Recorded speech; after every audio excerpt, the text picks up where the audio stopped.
Welcome back to the Headbangers podcast. I'm here with Nathan today. Join us, Ingested, Sean. How are you guys doing? How's everybody? Yeah, not bad. How's lockdown life treating you? It's the same as everyone's bored out your brains, you know what I mean? But I got a job, so I'm doing that for now. Now that I can't be out on the road and stuff, so yeah. What was it like releasing the new album during lockdown then? Were you quite nervous to release it in that time scale, or do you think because obviously people had more time to sit down and listen than usual? We originally had it coming out in June, I want to say. Yeah. And we made a decision to push it back to August, simply because we didn't really know what was going on at that moment in time.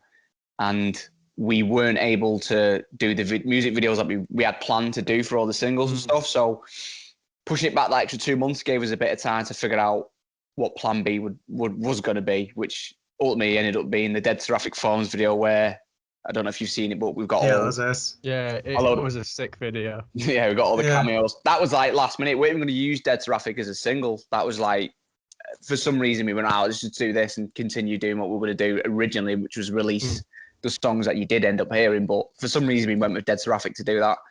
And then we panicked and went, right, none of us can be in the same room.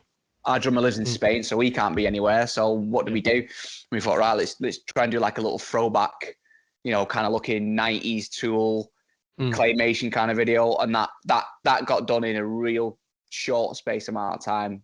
But it worked out pretty amazing, to be fair. No, it's a mad video, to be honest. Yeah, I think that's one of the most interesting videos that you've put out, because it was when we obviously heard about the new album, we were like, oh, sick, Ingested, they're releasing a new album. But when we got that video, it was kind of like an inkling to sort of the proggy elements that have popped up in the new album. So I was like, wait a minute, this is really Tool-esque. So they're gonna go a bit more proggy with it. And then obviously when it came out, we were like, wow, because we weren't expecting a 10-minute song. We were there we were like, oh my god. And then I picked up on something when I listened to the album, that like I said when we reviewed it, but I want to kind of confirm with you. So at the end or in the mid sections of songs where there's sort of acoustic guitar playing throughout most songs, right? I had a theory that if you mashed them up together, you could make an acoustic song based on that. Was that sort of intentional, or was it? What you mean, just layering the thing over and just trying to get it done that way? Yeah, because I noticed there's funny thing is though, there's not one acoustic guitar on this album. Oh, I thought the little noise. The noise is like the dun dun dun dun. Is that not an acoustic guitar? No, I just assumed it was. Our producer's just really good with whatever fucking plugins he's got, man. I don't know how he gets that sound, but it sounds amazing. No, I don't know. If you're talking about Another Breath specifically, the start of that one, I mean, I got an 8-string in when I was on tour with Aborted in 2018, and that was literally the first little piece of music I wrote. That's just one of those kind of things, and you just kind of spirals from that. Do you know what I mean? You come up with a little melody, and then 5 minutes later, you've got that full. You got Another Breath, and you've got the idea to put Kirk from Crowbar on it. So I don't know. That was another sort of curveball. I was like, because I saw there was someone posted here's some features that I think is going to be on the album. And I was like, Kurt from Crowbar. But then when I heard it when he kicks in with the the memories bit, I was like, fuck it, that's a right song to sing to. Do you know what I mean? Man. The funny thing is though, Sam wrote the lyrics, our guitar player, to that song, and in his head he was like, I wrote this for Kirk, and I was like, yeah, all right, whatever. It's that's cool. We'll get someone who sounds like Kirk to do it, because there's no way we're gonna get Kirk from Crowbar. It's not happening. And so we ended up doing, where were we? I think we're doing the Spies. We're doing the Spies Icon tour in the States with Kublai Khan, Shadow of Intent, and all that. And Shane came out, the bass player. And so did Kirk, to be fair, because we speak to Jay speaks to his wife every now and then. She's pretty cool and that, but they came out, but they were shit faced, annihilated. They were watching I think they were watching college football or something, and he just likes to get blasted on a Sunday or whatever day it was, man. And so we were speaking to him, he was shit faced, was like, yeah, cool, man. Briefly spoke about him doing a guest, cool, just because he was there, and we're like, fuck it, we'll try and get him. Why not just try and do that? And then Shane was there, the bass player. And we just mentioned it to him. He's like, oh, fuck it, I'll get him to do it. Don't worry about it. And then you forget about things. Things get, things go dark. They entered the studio to do then it's not out yet, their new album, Crowbar. And we asked Shane originally, said, I'll try and get him to do it. I'll try and get him to do it, blah, blah, blah. But like, shit goes quiet. So then I started doing some backup and going like, fuck, it's not happening. Who can we get? So I started asking some other people. We asked Con from Malevolence because he's got that Crowbar type.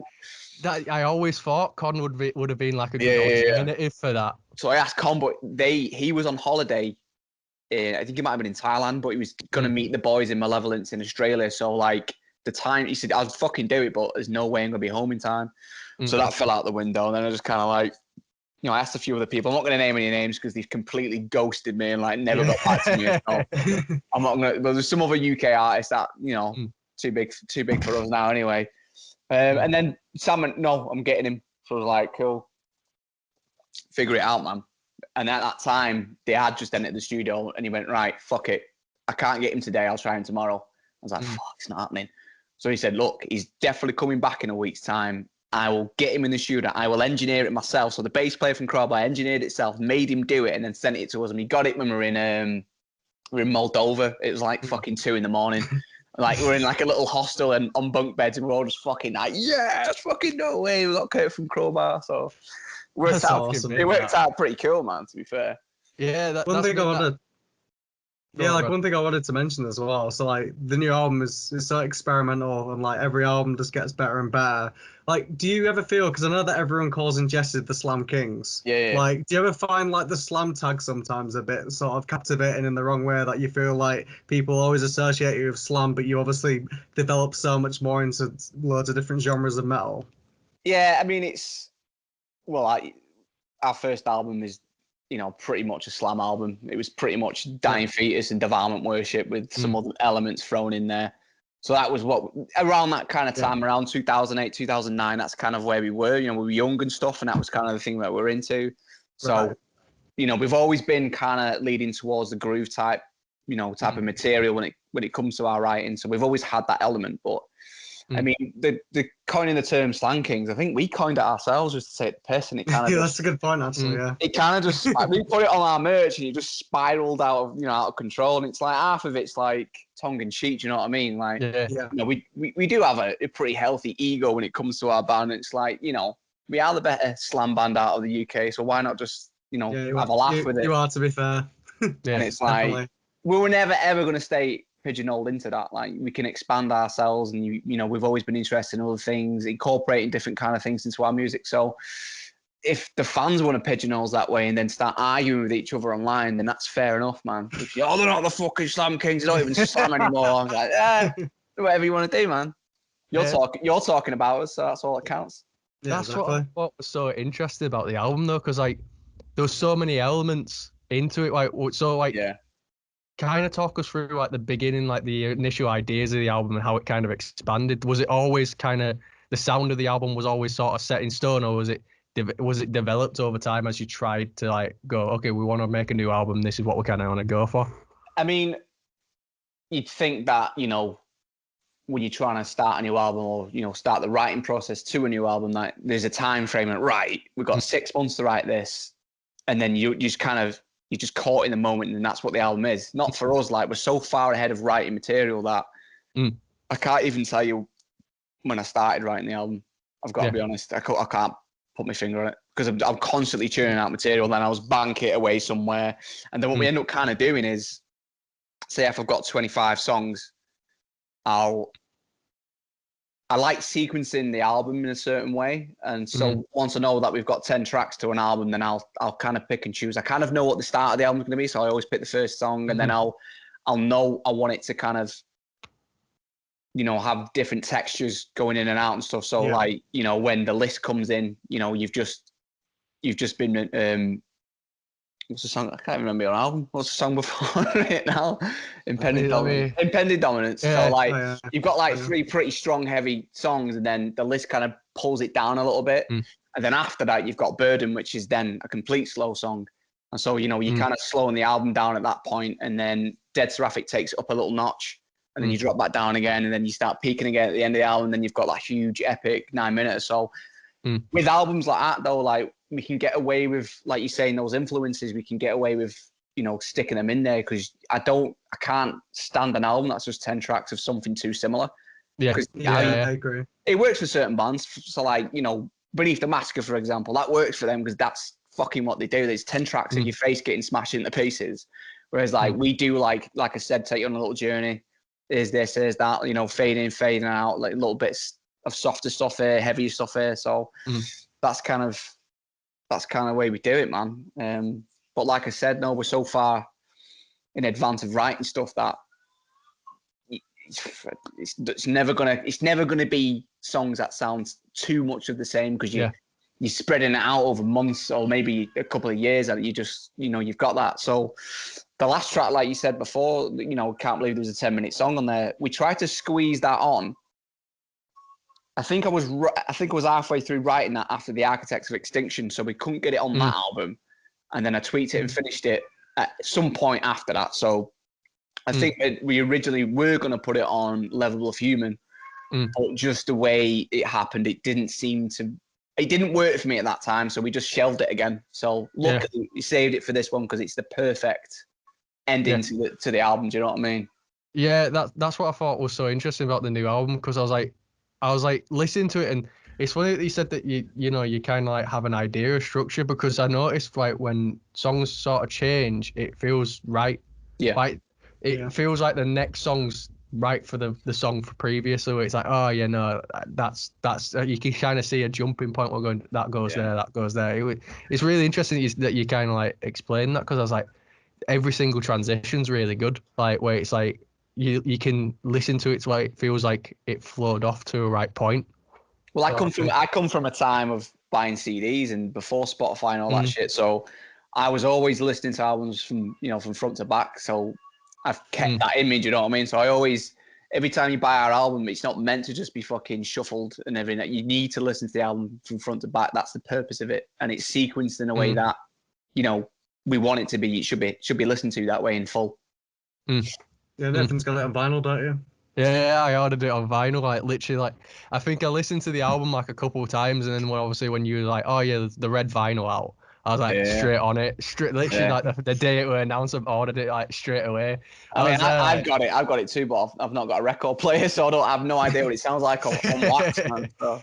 Well, I bought one in like during COVID, because I got furloughed, so I was like, I've always wanted to get a record player. So I just bought one, and ever since then I've just been addicted to buying like vinyl and that. I've got like a collection like 26 plus, and I only started it like last year. It's fucking. That's good, man. The artwork as well is a big plus. We needed to get that artwork on vinyl. Do you know what I mean? Oh yeah. It's made for something bigger. Do you know what I mean? All artwork, to be fair, is always meant to be seen full. Yeah. You know what I mean? Yeah. It's like when I ordered it and I got it, like. And I started noticing shit in the artwork that I didn't notice when I've just seen the photos. I was like, oh, there's like there's stuff here, there's stuff there. It's just like it stands out as well, I think, because I think that a lot of bands kind of like stick to this is like insert logo, some art, insert logo, some art. Whereas this one, like, it felt like it was almost like the scale of the album sort of like personified in art, where it's like, this is like a completely different sort of trend. This is like completely like new influences, and here's the art that kind of personifies a new sort of like influence that's in the band, sort of thing. Exactly, man. We knew in ourselves that the album was something special, and so we needed artwork to accompany that. Do you know what I mean? So that's what we had to do. We had to get Dan Seagrave to pull a fucking a winner. Do you know what I mean? Yeah, man. Yeah, so it's absolutely gorgeous. What's your favorite like song from the album then? Like, which one are you most proud of? That's like asking me which one of my twins I like more. Do you know what I mean? I can imagine. I mean, I'm most proud of Leap of the Faithless, obviously, because it's you know, I never confess to being the most technical or most proficient guitar player, but you know, I can write a good tune, and I use what tools I've got to the best of my ability, and I think that showcases everything that I've got to offer. But if I'm listening to stuff, I tend to. I don't know why. I always stick on no half measures. It's just a bit of a smash in the face, isn't it, for fucking 3.5 minutes? No, I quite enjoy listening to that one quite a lot. So, but we'll follow the Deceiver Me. Yeah. Like, as soon as the album kicks off, you're like, Jesus Christ. I mean, yeah, we always tend to do that though. We don't tend to do the first song as a single, so you don't know that. It spoils it. Do you know what I mean? But we always like something that's, fucking hell, wake up. Same with the last album we had, Sovereign. That's like smashed straight in the face, man. We like doing that. So yeah, Follow the Deceivers definitely. When I wrote that, I felt like that could be an opener. So luckily, everyone else agreed with me, and we did use it as the opener. Yeah, it literally kicks off the album perfectly. Yeah, like, it just goes straight in where it's like, whoa. It almost like takes you a second to like sort of like recalibrate. Because you're there like, fucking hell, I wasn't expecting that sort of thing. Perfect, man. It So just what got you into heavy music then? I was thinking back about this. Like, I remember when I was a kid, my best mate's big brother, like, ever used to go around to his house, look up to him a little bit and all this. And he always had these. He's always listened to The Prodigy, and he lent me a tape when I was I must have been 6 or 7. He lent me this Prodigy tape, and my dad at the time worked on the radio, so he used to get a lot of shit for free, and he'd like, he's quite open to what sort of music would turn up. So once he realised I liked the Prodigy, the next couple of months to a year, I had all the singles, fucking all the back catalogue that they had at the time. And then when the second album, Music for Jilted Generation, came out, he took me to see him, and I think I was 8 years old. It was my first show in 1994. I went and watched the Prodigy in Blackpool Empress Ballroom, man. So that my dad already straight away realised that like my sort of interests in music were quite, on the other end of the spectrum. Whereas like my brother was, at the time loved Oasis and that kind of thing, typical kind of things. He's a little bit older than me, but every time he got a CD through from work that he thought, it sounds pretty ridiculous. Sean might like it. Yeah, I'll listen to this. And I remember the two other ones I remember straight after that, which I remember listening to metal, was he brought home a promo version of White Zombie, Astro Creep 2000. And I was like, what the fuck is this, man? I was like, yeah, this is great. And then he brought home a Kerrang. I can't remember if it was part of a magazine, but he had a CD. It was a Kerrang compilation. Again, that was in 1994. So it had stuff like Body Count on there, Biohazard, Machine Head, Davidian was on it. Some other shit. Well, that's kind of like the first time I remember that I like metal. Like, I didn't know what the categories were, but I realised I like this. So yeah, I've been into, I guess you could say, I've been into metal for fucking, I don't know, nearly 30 years now or something. Well, I think Prodigy is a good gateway band, to be honest, because they're like the band that the EDM fans and the metal fans like at the same time, because it's just a perfect blend of just craziness. I mean, back then they had a guitar player live on stage with them, because they played stuff like Their Law that had like guitar licks in it and shit. So yeah, this the perfect, like you said, a perfect gateway band to get into more extreme. Yeah, Prodigy, like one of my gateway bands. I think it was Invaders Must Die. I was like a little kid, and I saw it. I was there like, I want it. And I remember my mum bought me a Prodigy CD when I was like way younger, and I never had a CD player, but I was like just begging her for it for Christmas. I was like, I want what I saw, like the album I saw on the advert. So with like your guitar playing, what would you say who's your biggest influences that you get, like, like when you initially first picked it up to now sort of thing, where it was like, I want to kind of like sort of like look at it as like, I really admire this guy's playing, I kind of want to develop my own style around it? I mean, straight off the bat, you think, because I got into Pantera pretty early as well. You probably got to stick Dimebag Darrell in there, but even back then as a kid, I was like, fuck, there's no way I'm playing this. Do you know what I mean? So just his style and some of his technique was just leagues above. Do you know what I mean? And if people disagree with me, then they're off their heads, man. But I don't know, man. Like, as soon as I remember picking up the guitar. I was pretty late to the game, to be honest. I think it was like 15, 16. And at that point, I was transitioning from like kind of UK hardcore into death metal. Like at the time, I had a CD compilation. It was called UKHC, which was a compilation from Blackfish Records, and it had stuff like, I don't know if you've heard of them, like Stamping Ground, Knuckle Dust, a band called Canaan, shit like that. So I knew straight away from that compilation which of the bands that I like more. Like some of them are a bit too, I guess, too punk as far as hardcore is concerned, and I like the more metal edge. And back then they kind of coined the term called metallic hardcore, which basically was just hardcore beatdowns with a bit of Slayer riffing. Do you know what I mean? I was like, straight away I was into that kind of thing. So I always knew I liked a heavy riff, like just a hard riff. And you know, that transition once I started listening to, you know, heavier things like Dying Fetus straight away caught me because of how groovy they were. I started listening to Nile because a lot of that shit, I like the kind of the atmospherics of it and stuff, but I didn't know how to play any that kind of stuff back then. And then Suffocation as well. So Suffocation had that kind of edge and that I was always drawn to, as well as the technical, but they still got that heavy riff. And I just always gravitated towards a very strong, heavy riff. You know what I mean? I wasn't overly concerned with being the best lead player. I was trying to learn all the sweet pick techniques and that kind of shit. Like, I mean, I remember I was heavily into Chimera as well in the early 2000s, and I remember getting their DVD, the Humanizing Process. I think it's the Humanizing Process. Yeah. And he's just got little tidbits about him, you know, recording and stuff. And it's like, and then something stuck out to me where I was like, you know, I'm not the most technical guitar player, but my solos got to have soul to them. And I've always kind of gravitated towards that as well. It's like, yeah, I can relate to this guy. He's not he's not shredding all over the place, but when he puts a lead in there, it's for good purpose. And I've kind of always, I guess I've mirrored that. So cheers, Rob Arnold, I guess. So, I mean, obviously we know that you like heavy music, but like, what's your shower music? What do you put on when nobody's listening? Do you have any guilty pleasures? Oh, man. I don't know, man. I mean, I can't specifically put my finger on what a guilty pleasure would be to me, because when it comes to us boys listening to stuff in the van, there's not really any guilty pleasures, to be fair. I mean, you'd be surprised, but we don't often listen to much metal in the van because obviously all we're doing is listen to metal all fucking day. So, you know, Lynn's got a playlist of a load of stuff that's like indie and all the way to 80s, like fucking, you know, Tears for Fears and all that kind of thing. And I've got my own, like, I've started building my own. It's got loads of mad tunes from, you know, being a kid. I remember when I was a kid and stuff. It's like Massive Attack in there, the Radiohead, Joy Division, New Order. There's loads of that kind of thing in there.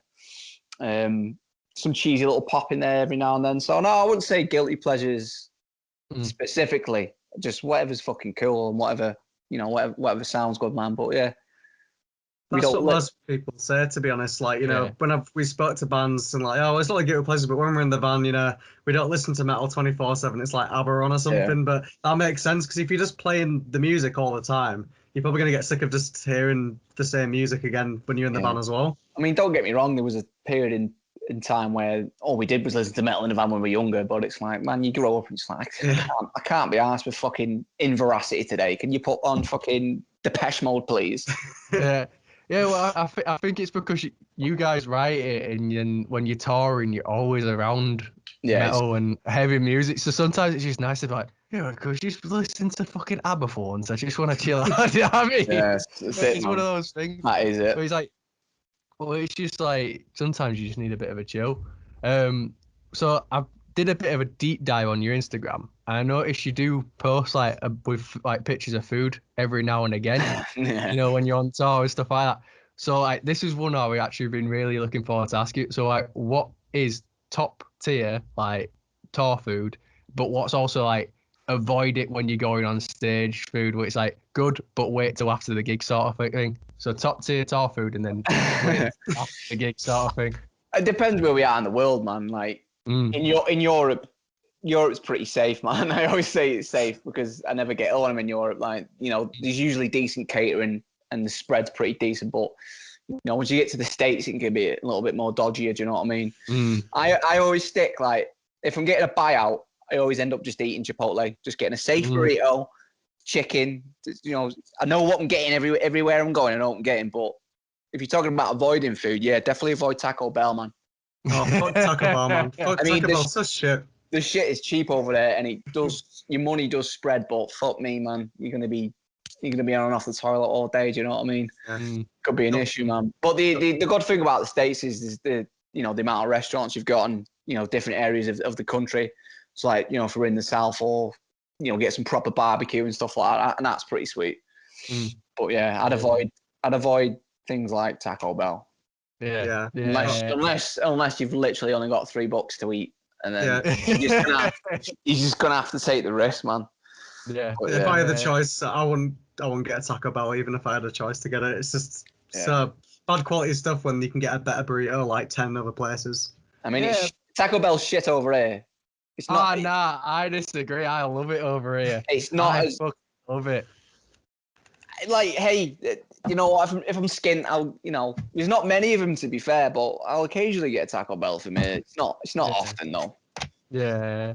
But that's one question I was always looking forward to asking, because it's like, we did a bit of a deep dive to sort of sort of pick better questions, and I was like, there's post a lot of food. You probably see most of my food's probably the good looking pizzas, decent burritos, man.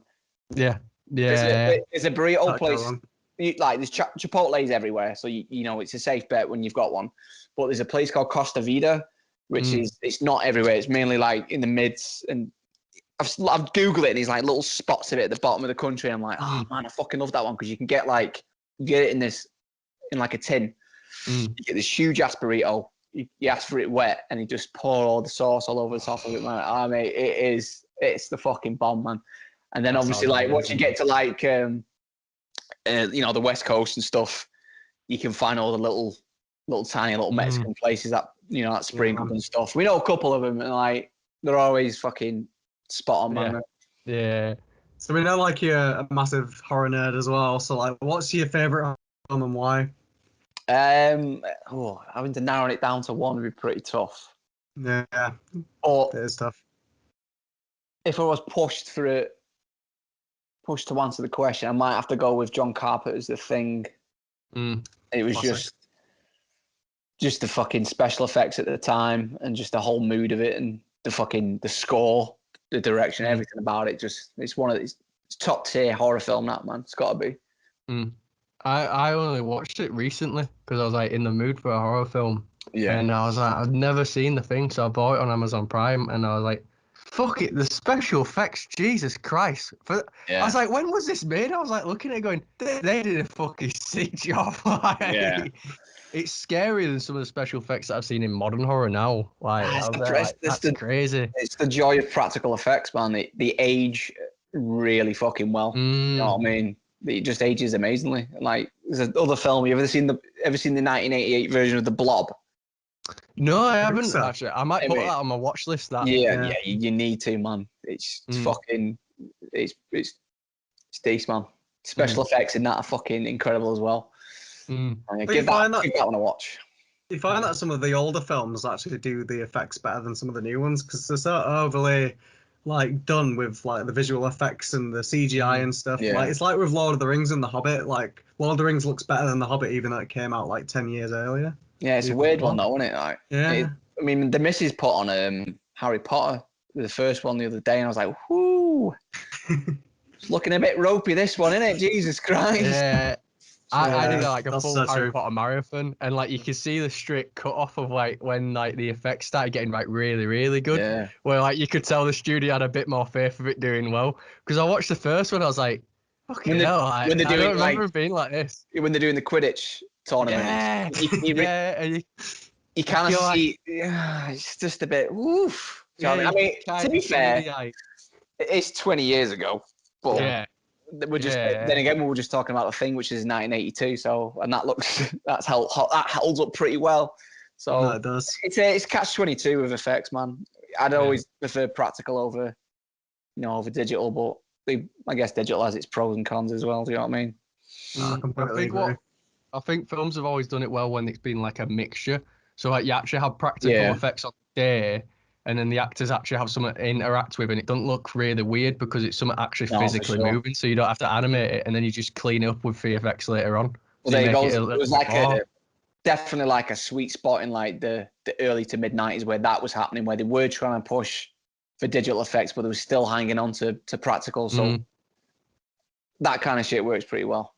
Yeah, that was nowadays they go for the easy option, don't they? They don't invest in the practical stuff. They go straight for digital. And it's if you can use it, man, you probably should, because it does look better. Yeah, it's like the Scorpion King, the fucking CGI on that. Fucking, I ain't seen that. I ain't Jesus seen that film in a long time, man. Oh, I'm not even. I'm a proper like movie buff. And I really like watching like VFX artists break down good and bad CGI. There's like a YouTube channel called Corridor Crew that do it all, and it's so interesting. And they basically made the scene from Scorpion King look good using like deep fake shit like that. Impossible. And they spent about a week like redoing it all, and they went, "See, this is what we would have done if we was in charge." And I'm like, why the fuck didn't these get the job? Like, they did such a great job with it. I remember seeing a recut of Obi-Wan Kenobi and Darth Vader from the first Star Wars. I think someone recut it, and I was like, "Holy shit, this looks amazing!" Like, they just completely updated it. It looks fucking insane. Well, yeah, Nathan showed me it. It's funny that you mentioned that because I found that clip through the channel that I just mentioned. And they linked like a video on how the guy explained it. So like when they're fighting, all that background. That's fully CGI. That's a full CGI background, and then he's on the bits where like people moving. It's an actual actor, and where you can kind of see his face. He's like cut out Alec Guinness's face in like sections and manually copied them on for each frame.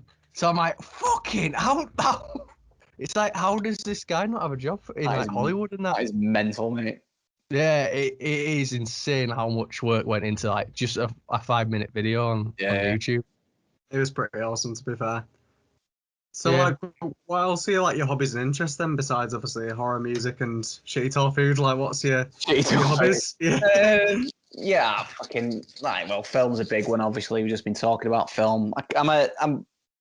I've got annoying collecting habit of certain things. It's like it's mainly I just can't stop doing that shit, man. Luckily, as I've got older, it's kind of grown slightly older. So instead of like collecting loads of figures when you're a kid, I'm collecting like horror pin badges to put on a board, and I'm collecting like obscure Blu-rays and horror prints, film prints now that I've started getting. That's taken over my life at the moment. I go in phases.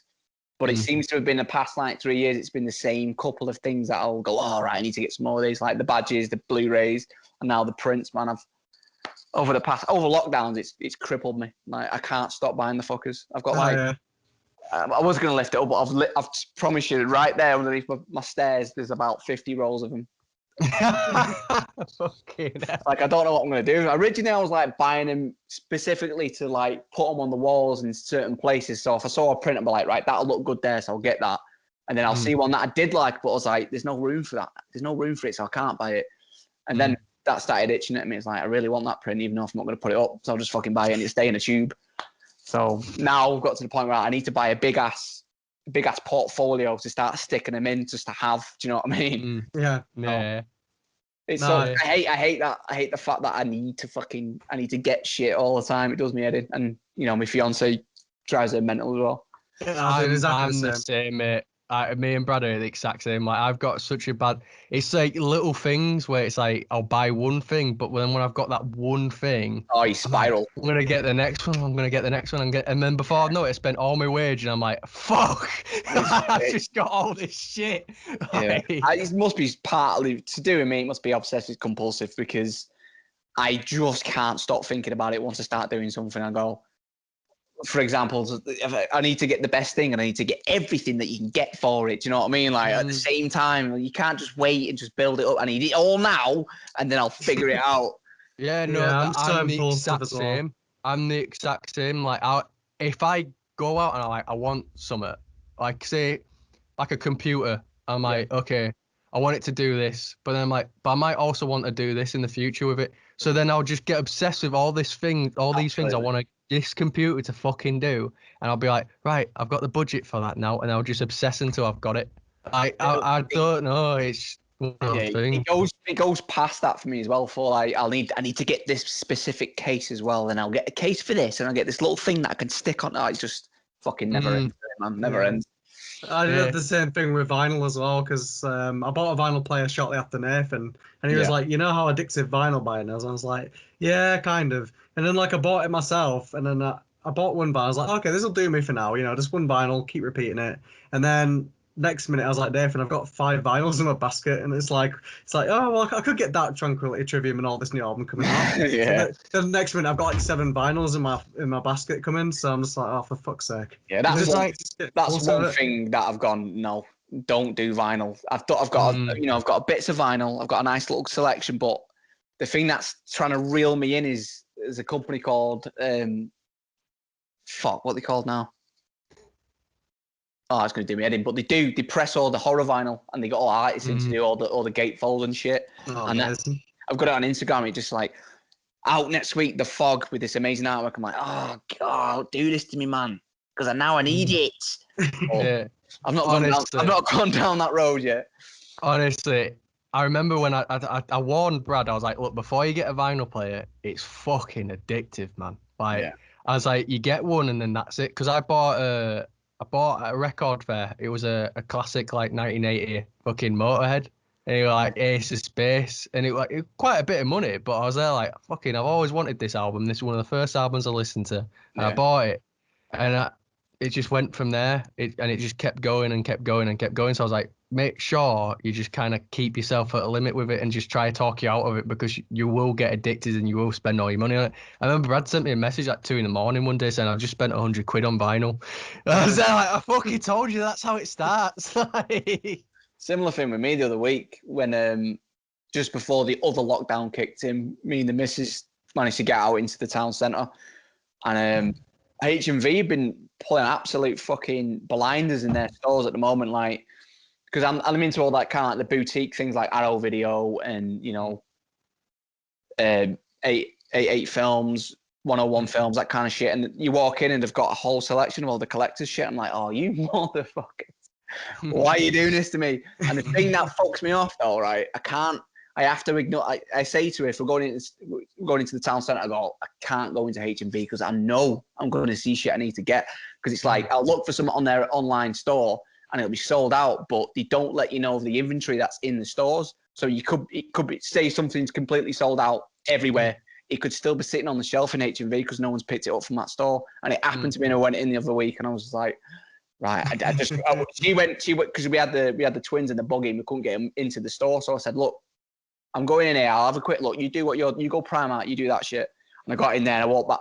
She met me out the front. I came downstairs and had a pile. And I went, babe, she went, what? I went, I need your credit card because I've not got any money in my account. She went, for fuck's sake, 80 quid down on the credit card. It's real, man. It's like, this is sold out. This has got the slip case. I need it. Sometimes as well, when you go into a store to buy something, like, even if the thing you want is not there, you end up coming out with like 5 other things. So it's like, well, I came to buy something. I need to come out with something. You'll fucking find something. Don't you worry, man.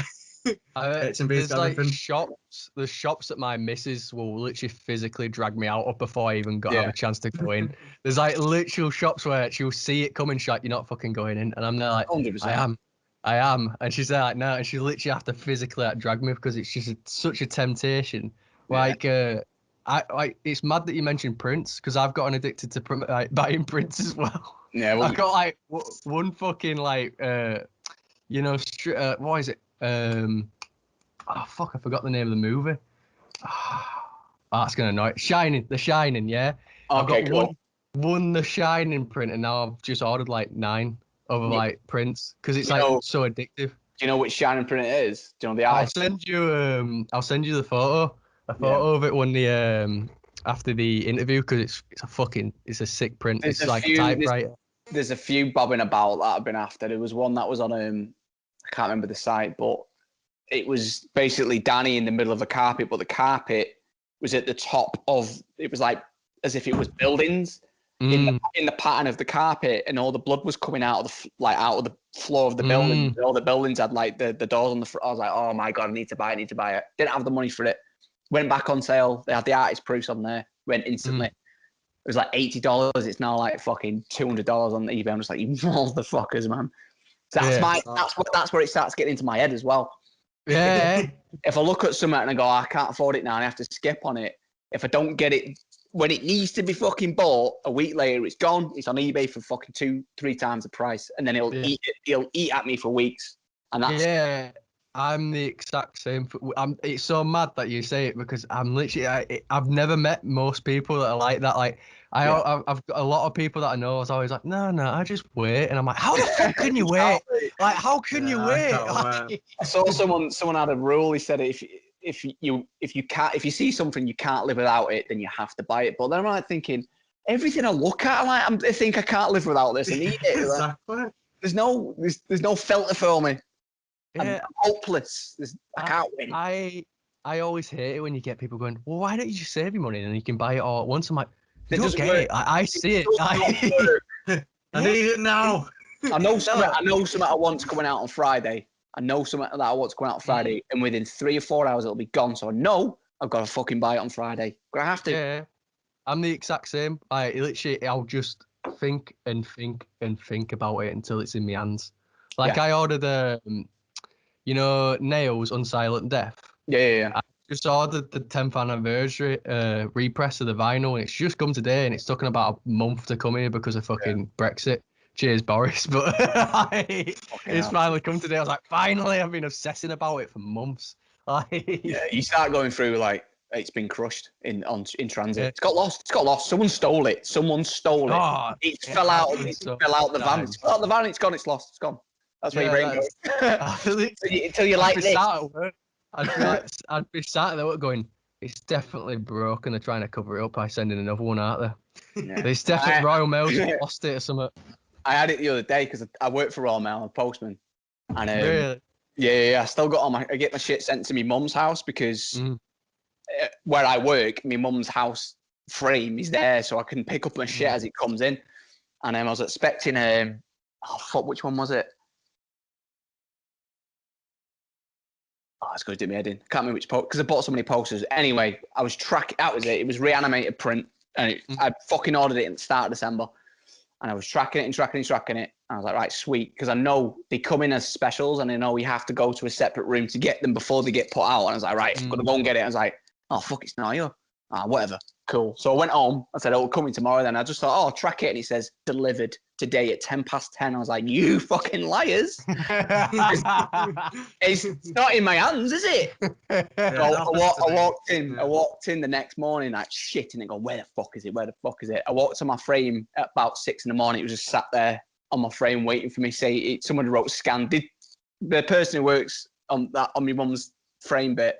I'd got it late. I'd left the building. She got it. When fuck it, I'll scan it and leave it here for him in the morning so he knows it's there. Oh man, fucking! I was like, oh, it's fucking here, thank God. No one's doubling it. That's my life. Yeah. Yeah, no, I'm literally the exact same. I'll just like have the tracking page open 24/7 and like have it on another tab when I'm working and just check it every like 10 minutes. Going, is it here? The only way to do it, really. It's rough, isn't it, man? Yeah. It definitely has to be some form of OCD. Oh, definitely. I know it is. Absolutely. Because like impulsive. Yeah, I honestly, I'm tempted to fucking mention it to my therapist, being like, by the way, just so we could cover some boxes, I've got this issue about deliveries and buying shit. Like, I can't stop myself. It's like, I'm not going to stop, but can you just like say it's a thing so then I can at least go, I'm sorry, but the therapist said that I've got a problem with this shit and I'm trying to get over it, but you know, like, would you rather be on some medication to chill me out the anxiety, or you just gonna let me buy that shit and then I'll be fine? Yeah, you've had no choice. I've got side effects. Do you want a crazy boy? Do you want a crazy boyfriend on pills, or you just want to be a happy man with a print in his hand? You know what I mean? Exactly. There you go. Exactly. Yeah. So by the way, in terms of your touring, then, like, what's like the funniest thing to happen on tour? Because obviously, you guys have been going for quite some time now. There must have been one occasion that sticks out to you. Oh, there's a lot of hazy times. Yeah. There's always a lot of drinking on the tours, man. Well, one thing's jumping out at me. Like, where were we? We're in Salt Lake City, and we finished a gig. We're outside and we're getting absolutely steaming. Do you know what I mean? And it's touring America. You don't tend to eat that much because your buyouts are fuck all, so you're eating nothing. And the drives are so long, like you're getting whatever you're gonna buy is just gonna go straight through you. Yeah. So totally didn't realize the lack of food that I had during that day, and then was out the front of the venue drinking with Aborted, and I was speaking to Ian, the guitar player, And I stood next to Lynn just having a chat. I was like, oh, I need to fart here. That's great. I had a fart, totally shat my pants straight away. I was like, Oh no. I was like, yeah, there's no food in there to fucking keep that together, is there? It was all, I just presumed it was going to be a fart, and I just completely followed through. And I just stood there for a second, let him finish what he was saying. I just turned around to Lynn and went, Lynn. I went, what, mate? I went, fucking shit myself. You're like, oh no. At least it happened on stage. It's happened to everyone. I've had some fucking times on stage though as well, man. Where was we now? We were playing. Somewhere down south. It might have been like it's proper low east. I can't fucking think of the town right off the top of my head. But anyway, right, get this. We had a weekender. There was 2 shows. There was Bristol, and there was the other show, but it was in distance. I don't know why the town's not sticking in my head. Proper on the coast, but the driver took us to the wrong one first. Like, as we started getting closer, we're like, this isn't. No, it was Brighton. Sorry, we were supposed to do Brighton the next night, but he took us to Brighton on the first night. And as we got there, it looks like Brighton. This, and we're all just joking around. And then turn around to her. Imagine if he took us to Brighton first. I went. And then we went. It dawned on us. He went. Tom, where are we? He went. Oh, we're in Brighton. I went. Oh, fucking hell. So we play Brighton. We play Brighton tomorrow, mate. We're in here today. He went, fuck. So straight, we set off.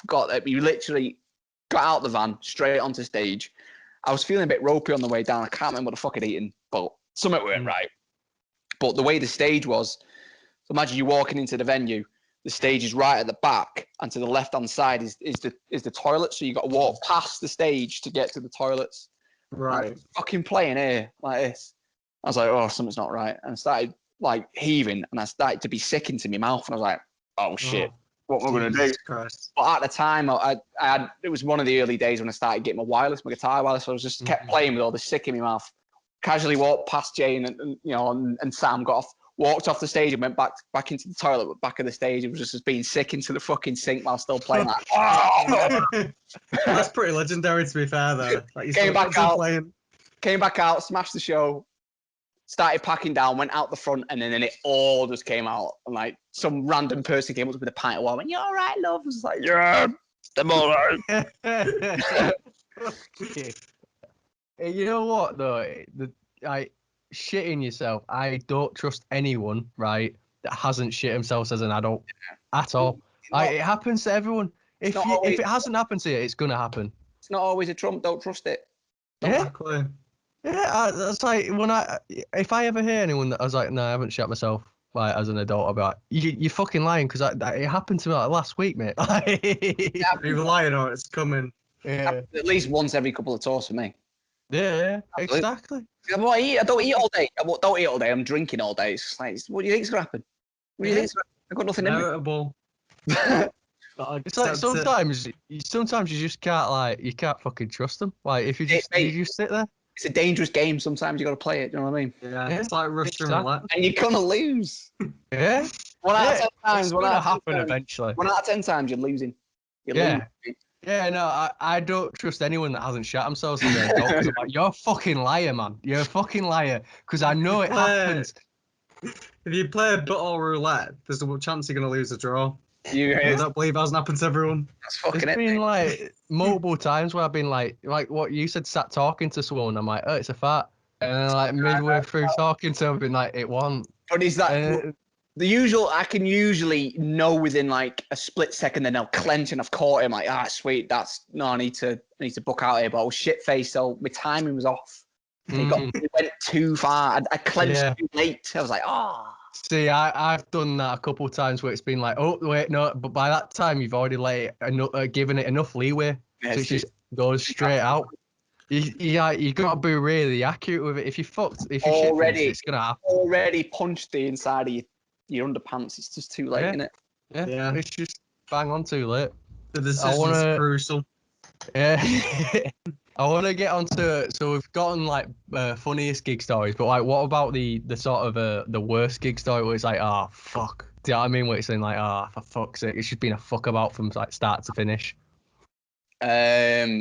it's either a weird town somewhere and the venue's fucking weird and then there's no one there, or it'll be just one of those gigs where technical difficulties are just constant and you just nothing you can do about it. Those are the two types of gigs, man. I mean, we were running a laptop for all our samples up until I'd say 2018 actually. 2018 we were still running a laptop. And we run a click track, and obviously our bass player eventually quit, so we started running bass tracks too, but the computer was just fucking not having it, man.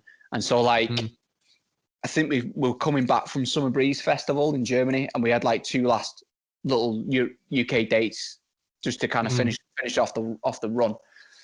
And the laptop went in the first UK show, but Lynn was able to like imagine the click track was still going in his head. And then he managed to catch in with it. But the next, he said, "Look, this is going, mate. This ain't. There's only so many times I can get away with doing this by sheer luck."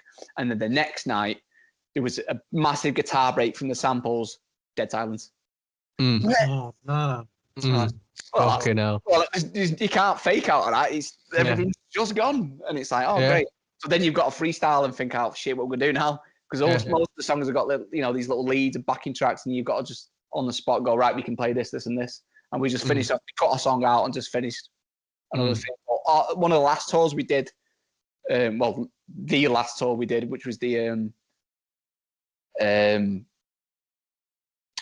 fucking, what was it now? The one with Decapitated, Lorna Shore. Yeah, I remember seeing that one, to be fair. Faces of Death.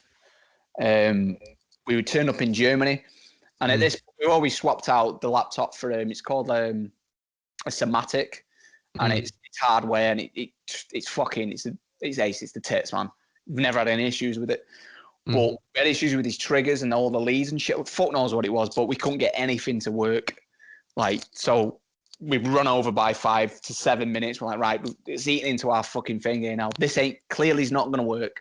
What we're going to do? So we've been playing the same kind of set for about a month and a half. So we had to like rebuild our brains on the spot and go, right, what could we just play off the bat that we can remember? And we made a set of 5 songs straight away. Right, we can do this, this, and this. What we starting with this? All right, we're going to end with this. Right, shit, go. And we just fucking, no click track, no samples, no sub drop, nothing. We just went in, just did it. Came off stage, effing and jeffing, thrown our game. I was fucking terrible. And like some of the bands like, what's up with you? I went, you're not fucking there. I went, yeah, it was good. I said, what do you mean it was good? Everything went down, and like our label manager was there. He does vocals for Viscera, and he went, you know what, mate, lads, no one could fucking tell. That's how that's how fucking shit hot and professional you are. You just whatever. So I was like, sweet, okay, we'll take that one. Take that as a I think it's always mad because when it's yourself, you hear more of the things where it's like, oh, yeah, I missed that. Do you know what I mean? But like on the like to everyone else, like they'll just be like, oh my fucking god, do you know what I mean? And the amount of times I've never been in a gig where I've been picking fault.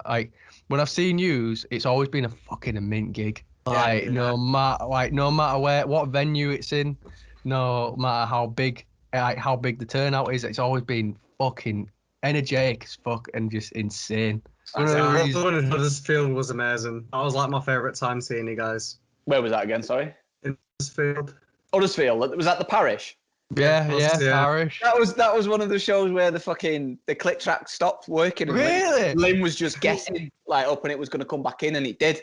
The next day, the very next day was the show where it just fucking said no, mate. So yeah, the Parish was the second to last show. We had a laptop. We were like, after it fucked up the next day, we went, right, we're done. That's fucking mad. That is actually mad. Yeah, we were at that gig, and we were also at the York one, and Jace, when he was doing vocals at one bit, like grabbed him at our mate's throat, and he was like, he like shit himself a little bit, and like taking the piss out of him, because he said I was half tempted to go harder, daddy, but I thought I'd throw him off. That would have been pretty fucking funny, man. To be honest, that'd have been amazing. He was so tempted. He said I had to fight it because I thought, I don't really want to fuck him up, because if he's not expecting to just say that. It was daddy. No, because he was there like, it's such a, like, it's like, I know for a fact he just wouldn't expect it. So like he was just there like, I just didn't want to fuck him up, where he'd be like, what the fuck did you just say? Like, it'd have totally been worth it though, man. Definitely. Oh, yeah. it was funny as fuck because like our mate Connor, who like one of his first times seeing Ingested, he's like, "Oh, that was quite nice." Jason grabbed my throat. He was sick. Got his money's worth then. He fucking did. Exactly. Yeah, You know what I mean? that's what I was saying. I was like, I'm jealous. I was there like, fucking hell, you were chosen. Did you pay £2 more for your ticket? What was going on here? Did he get the daddy service? My first introduction to you guys was it was Bloodstock. Was it 2018 when you guys? Oh, what a cracker of an introduction! That was insane. No, actually, it really was. Like I remember, like I listened to one track by you guys, and it was off Level Above You, and I was like, "This is pretty fucking mint." This, like, it was like I'll go check them out. And then, like from there, I was like, "Jesus Christ!" Like the party in the Moses Sea, like everyone just went crazy. And I was like, "These guys are amazing." Funny enough, though, we had technical difficulties on that show as well. Really? Yeah. My laptop got all fucked up, so we spent a bit of time trying to get that figured out, and then we managed to get it figured out. I had to cut a song, and then you probably didn't even fucking notice, but my strap snapped off.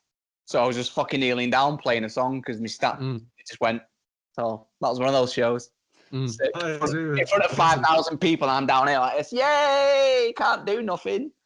No, you've literally been one of my favourite bands ever since, and I'm sure Nathan can say the same. Like, if you guys earned a penny for every time that me and Nathan have mentioned Ingested on the podcast, you'd probably be having an island to yourself by now. I wouldn't have to be a postman, that's for sure. That's one of my favourite gigs I've ever done. That was mint. Bloodstock's fucking great, man. I was gutted because that year I couldn't go, and I remember when I'm not even kidding, like I remember seeing everyone that had went because like pretty much everyone in our friends group goes to Bloodstock, so that was like one year I didn't go, and I was really fucking gutted. I remember walking into like the room after everyone came back, and they're like, "Nathan, have you listened to Ingested?" Like everyone fucking said it at the same time. I was like, "No, why?" And they're like, "Sit the fuck down now." And like they showed me all like the videos, they kind of show like that they took it, and I was like, "What the fuck?" And then I checked you guys out, and I was like, "These guys are fucking sick." And then I think first gig I saw you were in York, and I was like, "Fucking hell!" Like it's such an insane sort of gig atmosphere. Was that because it's like was that gig with Street Soldier? Was it that York? Yeah, it was Street Soldier. Yeah. It was literally just before what was the name of the venue again? Fuck, I can't. Fibbers. It was Fibbers. Was that just Fibbers? before they shut? Yeah, it was Fibbers. Was it? Yeah. Fucking hell, man! I can't remember these things anymore. Yeah, it literally fucking. That was one of the decent shows of that tour. Thinking about it. Yeah, well, the sound engineering on it was fucking bang on. Like it was so fucking good. Like, and it was such a small venue. We might have had our own sound engineer on that one. I can't remember. Yeah, I think you did because we had Pariah who opened up for you that night. They said that you obviously came with your own sound engineer, like who they were talking to him about sound engineering and that. We must have still been using Marios at that point then. No, we must have been. Yeah. Fuck knows. It all blurs into one sometimes. What was what's like the top gig you played with, like your favorite tour and the best band that you've actually played with, like that you had the most fun with, sort of thing? Which one did you fangirl over? Fucking hell! I mean, the first time I went on the road with Cannibal Corpse and Dying Fetus, that kind of blew my mind a bit. Yeah. I was still playing for Annotations of an Autopsy at the time.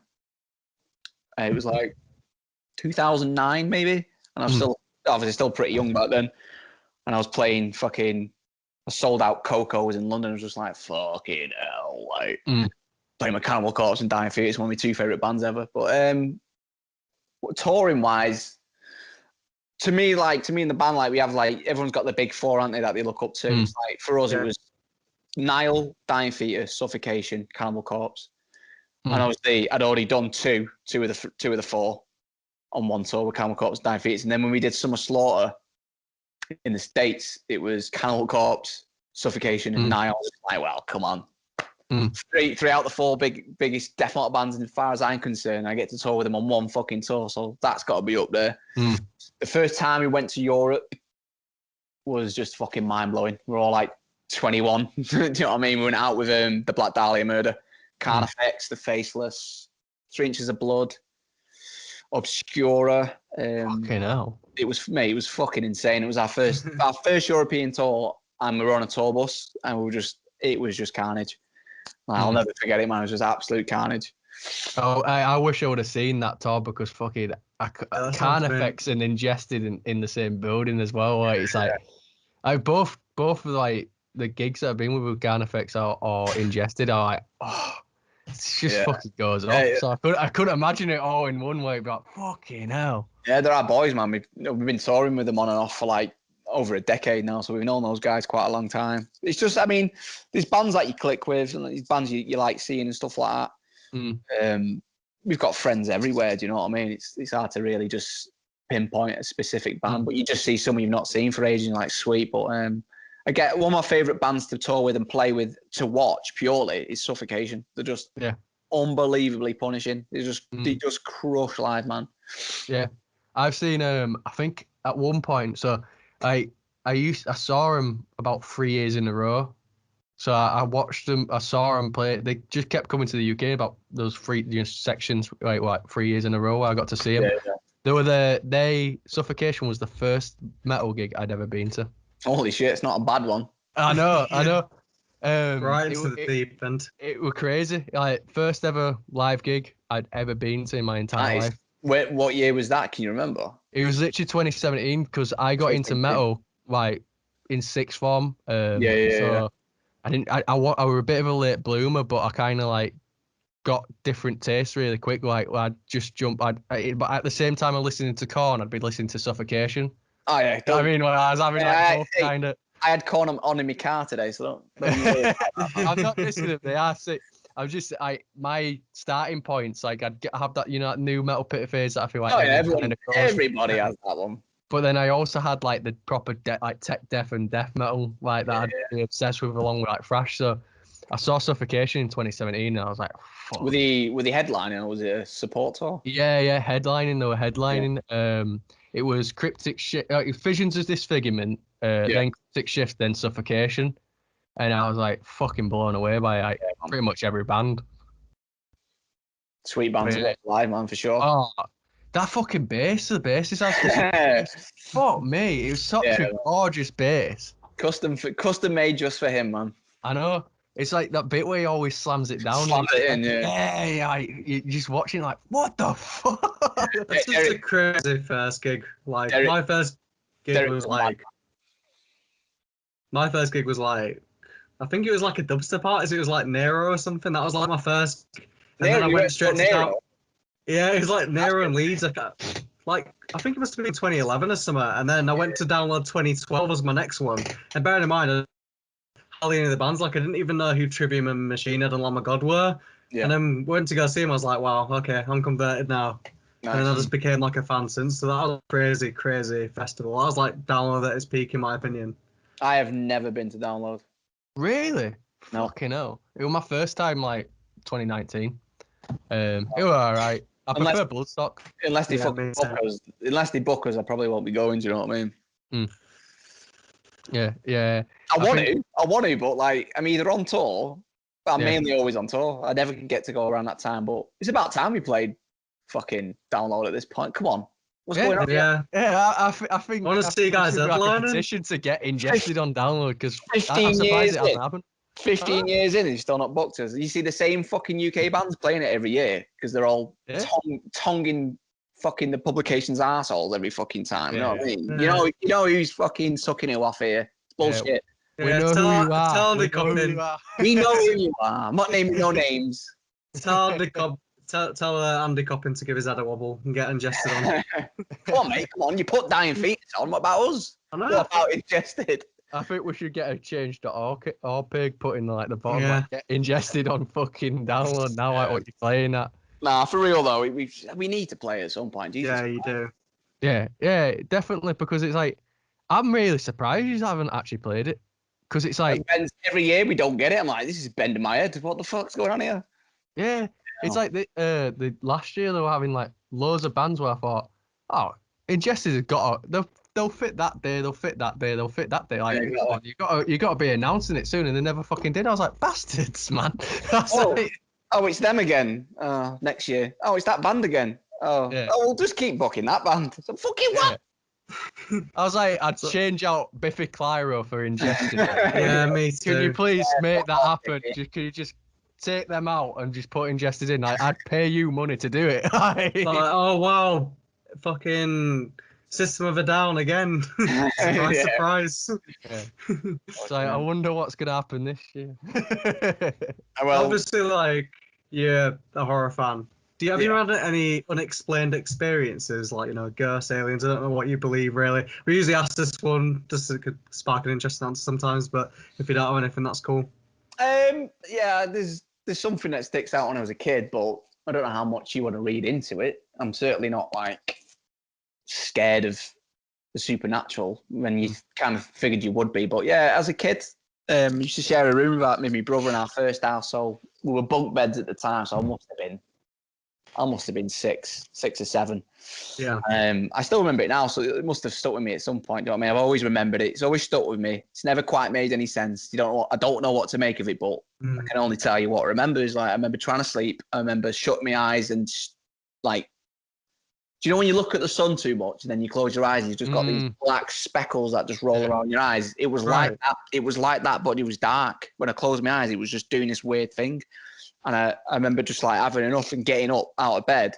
And to my recollection of what I remember seeing was there was someone stood in front of me. And I remember just screaming out dead loud. My dad came running in, turned the light on, and that was it. Slept in their bed for the night. I remember getting in their bed and looking at the roof, and there was like a tear in the back then you used to fucking wallpaper your roof. Fuck knows why you'd do that, but there was a tear in the wallpaper on the roof, and that kept swirling, doing some weird shit. So I just thought maybe I had too much sugar. What's going on? The next night in my bed, closed my eyes, shape started swirling, stood up. That fucking guy was stood there in front of me. I screamed again, and then for the next 2 or 3 years, I slept with the light on, and that was it. That's so weird that it happened like twice in a row, because then you could say maybe sleep, but then the fact that it was exactly the same again. That's why it stuck with me, because like it could have been a dream. Oh, you're dreaming, get in bed, you're fine, but it happened twice. And yeah, exactly. Fuck this, fuck the darkness. I'm putting the light on. I slept with the light on for a long time after that. Yeah, I slept with the light on until I was like 13.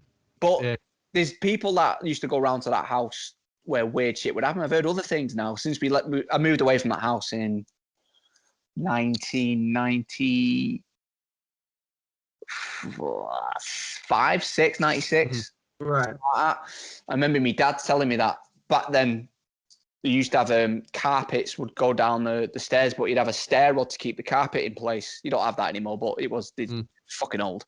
And the little bedroom that we eventually went into was like a spare bedroom full of shit, and one of the stair rods went missing, and he just took apart that spare room looking for that stair rod, couldn't find it, just like it's lost. One day he just randomly turned back up on the stairs like he'd never gone. So he always remembered that. And one of my cousins, my mum told me this, he came round and he wanted to go upstairs to go to the toilet, so he opens the door and he goes, "Who's that man on the top of the stairs, mummy?" And she comes in, she goes, "What man on top of the stairs?" And he goes, "In there." So fucking hell, shit was weird in that house, man. Yeah, no, it's so shit when you're a kid as well, and like you witness something, and like you try telling your parents, and they just mark it off as, nah. Like you're just a kid. Because I had something similar, and I remember it happened to me like once or twice, and I was like, I remember always telling my mum like, there's some weird fucking shit going on in the house, like like being a kid being like, there's some weird shit going on. There's just some weird shit going on. And they'd be like, "Oh, you just dreaming." I'm like, "I want." That's how I know. I ran into your fucking room. I once dreaming, man. It's just I think my parents knew something was a bit odd, so they just go, "You're dreaming. It was fine." But when you get older, they go, "Yeah, it was fucking weird, man. The house was weird." I was like, "I fucking knew it. I knew it wasn't going mental." Well, it's like this house we're in at the minute. It's like a proper old house, and I sat down on watching some TV, and we had plastering done upstairs. Yeah. So we had like plastic lining on the fucking stairs, so it won't stain it. And I swear to fucking God, I heard someone run down the stairs, and there was no one in the house. Yeah. Like I swear to God, I'm like, the fuck? I heard it like a couple of times. I'm like, someone's fucking with me. Someone's got to be fucking with me. So I checked every room, no one was in. But it sounded like someone running down those Who stairs. knows what to believe, man? It's just weird shit, man. Yeah, There's got it is. There's got to be something, hasn't there? There has to be. Yeah. There's too many weird things that happen to people. It's like there's got to be something fucking going on here. Yeah.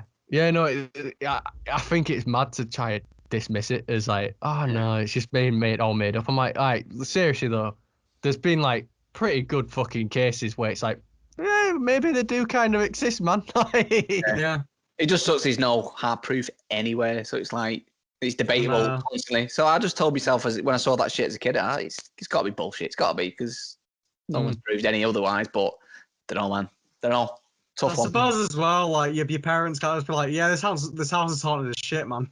Because then you'd be like, oh, what the fuck? You kind of got to brush it off, even if you believe it yourself. I mean, 3 things that I have just rolled off the top of my head for something that happened in my first house. 3 things right there that did happen that I was told that happened. I witnessed one of them. So something fucking weird going on. Yeah, man. What's going on? Yeah, I think it's mad, like, because you gotta also look at it from like the parents' perspective. Like, it's like, you know, like obviously you're a parent yourself. Can you imagine if one of your twins was like, I saw a ghost? You'd be like, okay, but then if something happened to you, like, I'm not telling him because he's gonna freak the fuck out. Don't be daft, son. You've had too much sugar. Go to sleep. It's fine. And then I'll be in the bed like going, fuck. Don't eat my boys. Don't eat them. It's one of those things. Is like you have to put on a brave face, don't you? It's like, no, it's fine, but then you in the back of your head be like, what if the fuck me? Yeah, I'm gonna come in one day and my fucking son's walking on the roof. I'm like, what the fuck? Call an exorcist quick. I've seen this movie 100 times, man. We need to sort this. They're gonna start doing some weird shit when they got older. They've only got 2 of them. They'll just be like fucking around the room like that. What the fuck? One corner. Like the Shining. Yeah, like the Shining. Come play with us, father. No, God, no. Yeah, I tell you what, like, I wouldn't show them that movie too soon because they might actually start fucking with you when they're older, like with being twins and that. Because my girlfriend, she's a twin, and I always said to her like, were you never like tempted to like one day just kind of like fuck with your parents? Where it'd be like, you'd be like, come play with us. Come play. Do you know what I mean? I was like, if I was a twin, that'd be like my first agenda. Do you know what I mean? Like, just to fuck with someone like that. Well, I'll find out in the years to come. Yeah, exactly. So I think we're getting to like the sort of end points of the interview now. So like one thing we always like to end up on is what advice would you sort of give to bands starting out, but as well like what advice would you give when you first started to yourself? If you could go back in time, speak to yourself a bit and go, right, don't do this, don't do this. What would it be? So like those two kind of go into one. Some of the things that I'd think of telling myself back then to change, you can't really do it. You just kind of naturally figure that out. I mean, we didn't settle on a lineup properly until Ingested started. You know what I mean? We had the band beforehand, which had a different drummer. It had a different bass player at one point, and then Brad came in, and so we were Ingested, but with a different drummer, with a different name, different material. But I'd probably say you need to find the right people. You need to find the right members that are going to stick with you. But we eventually did find Lynn, and then we have been the same members for 15 years. So I guess the first piece of advice would be to find the right members for the job. It's a shit ton of American bands over there that is a guitar player quits, next guitar player. It's a revolving door of technical musicians that just in and out. It's just like, I think it's bullshit, man, because you already know that it doesn't matter. I mean, certain bands have had 3 different lineup changes in 3 years, and it's like, fucking hell, like just stick with the fucking sound, you know what I mean? It's better that way. It's like people go, oh, their new album's amazing. Well, yeah, because they got this fucking superhero from fucking Atlanta to come out with the shred. It's like with us, I'm proud of it. We've gone through 15 years of evolving naturally instead of just getting someone in that sound changes. And if you know, like you're saying to me, the sounds change, you're getting more progressive. It means, you know, we've grown. The audience is growing with us. There's no complete change from the first to the last. We've gradually done what we've done. So yeah, definitely get the right members for the job. Get members that are committed. Be prepared to spend some fucking money on those early years. If you don't want to spend the money doing it, you're not passionate enough. We we ate shit for years. We ate absolute dog shit for years. No money, put our own money, what we had in. So, you know, get used to that. One thing I maybe would say to myself and the band maybe is don't be afraid to take risks. Because when we formed, obviously, like we said before, we formed in the underground scene playing slam music. Do you know what I mean? Like slam death metal.